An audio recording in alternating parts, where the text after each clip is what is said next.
కరలగ్న మృగ కరీంద్రభంగో ఘనసార్ధూల విఖండనో స జంతు గిరిశో విశదాకృతిశ్చ చేతః కుహరే పంచముఖోస్తి కుతోభిః. తాత్పర్యము: పర్వత గుహలలో ఉండే సింహము అరణ్యంలోని మృగాలను, ఏనుగులను, పెద్ద పులులను పట్టుకుని చంపి తింటుంది.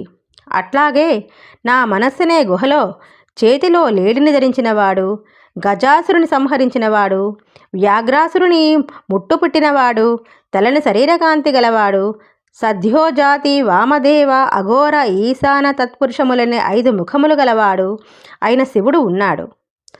ఆయనను చూసి నా మనస్సులో ఉండే కామాది దుర్గుణాలన్నీ వణికిపోతూ ఉంటాయి. కనుక ఇకపై నాకు వాటి వలన భయమెక్కడ ఉంటుంది? ఉండనే ఉండదు.